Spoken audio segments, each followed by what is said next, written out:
E quando a cirurgia do refluxo é realmente indicada?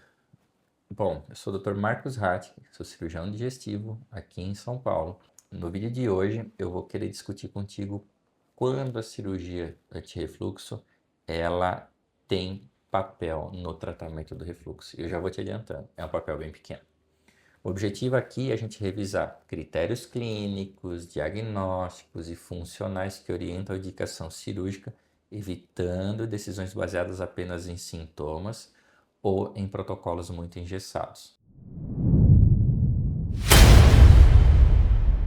Qual que é o papel da cirurgia? Bom, a cirurgia, ela, anti-refluxo, ela não substitui o tratamento clínico na maioria dos pacientes. Então, uma pequena quantidade dos pacientes, 3 a 5% dos pacientes que têm refluxo, é que vão necessitar de algum procedimento cirúrgico mais específico. A gente precisa entender qual que é a posição da cirurgia dessa linha terapêutica, qual que é o objetivo da correção cirúrgica, diferenciar entre o controle de sintomas e correção da anatomia e a importância crucial, que é a seleção do paciente. A cirurgia ela é uma ferramenta, ela nunca deve ser a primeira etapa do tratamento e ela não pode diretamente ser indicada para um paciente. E eu já vou extrapolar um pouco, ela não pode ser indicada diretamente para um paciente que simplesmente não respondeu ao prazol adequadamente. Então a gente tem que fugir do binômio prazol-cirurgia quando a gente fala de abordagem de refluxo. E quais são as indicações, então, clássicas da cirurgia? A indicação clássica da cirurgia deve ser baseada em critérios extremamente objetivos. Primeiro e mais importante de todos, quando nós temos uma hérnia de hiato significativa. O que é uma hérnia de hiato significativa? Acima de 3 centímetros. Hérnias de 1, 2 até 3 centímetros dificilmente vão ser causa de refluxo.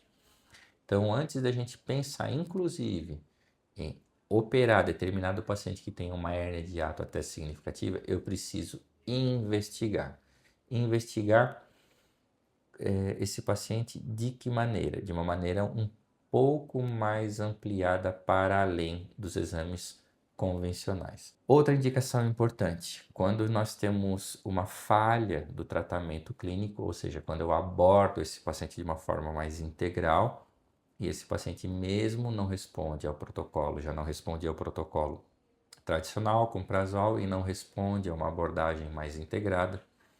Quando esse paciente depende muito da medicação anti-refluxo e não consegue ficar sem o prazol por maiores estratégias que a gente consegue fazer.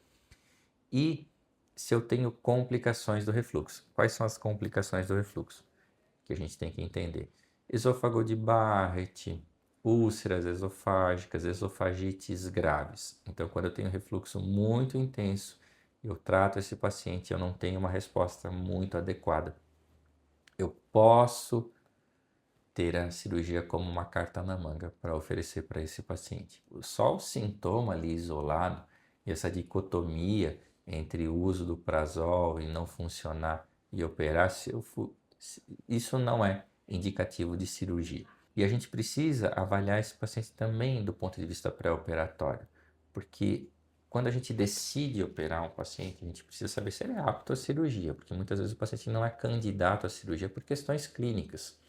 Além dos exames comuns, endoscopia, pH-metria, impedância pH-metria, manometria, avaliação da anatomia ali da junção esôfago-gástrica, eu preciso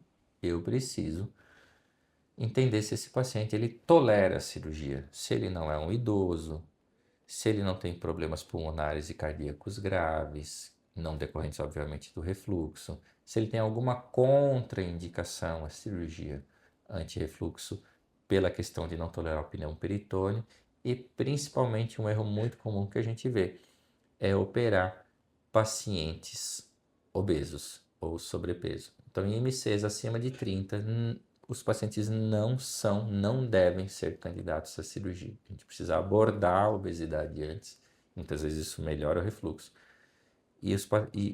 E se a gente opera um paciente com IMC acima de 30, o risco dessa válvula, dessa cirurgia falhar é muito, muito alto. E quem que então não é um bom candidato? a cirurgia? Olha, se a gente for colocar em pratos limpos aqui, mais de 90% dos pacientes não são candidatos à cirurgia.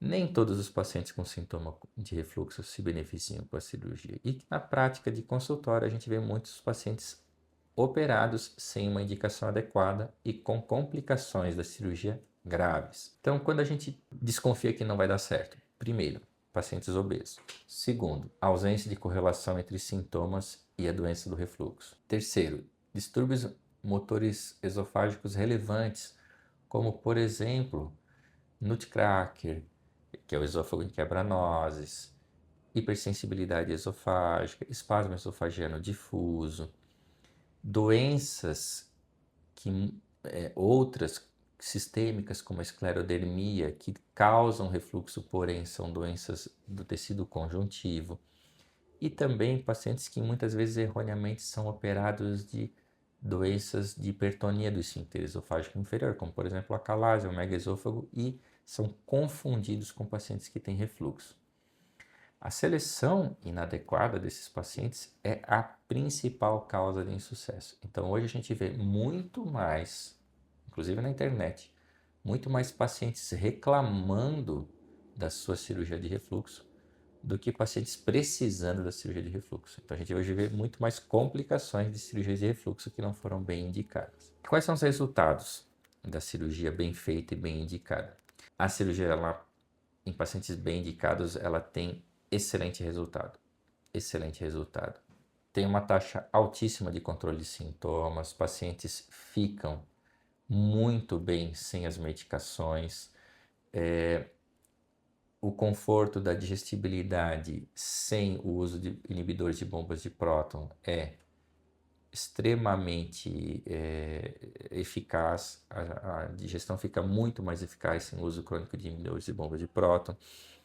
Os sintomas de regurgitação efetivamente somem, então se os pacientes têm doenças, sintomas extraesofágicos, muitas vezes esses sintomas extraesofágicos somem com a cirurgia, mas nem sempre. Então o sucesso aí depende obviamente tanto da nossa técnica, né, cirúrgica, mas principalmente da indicação da cirurgia. Para concluir, então a cirurgia anti-refluxo é uma opção extremamente eficaz, mas quando ela é bem indicada. A gente precisa integrar a avaliação clínica adequada, entender a digestibilidade, fazer exames funcionais muitas vezes mais complexos e selecionar adequadamente o paciente para ter bom resultado. E se esse conteúdo foi útil para você, deixe seu comentário, deixe seu joinha aqui, compartilhe com qualquer profissional, qualquer pessoa que queira saber um pouquinho mais a respeito desse assunto tão importante.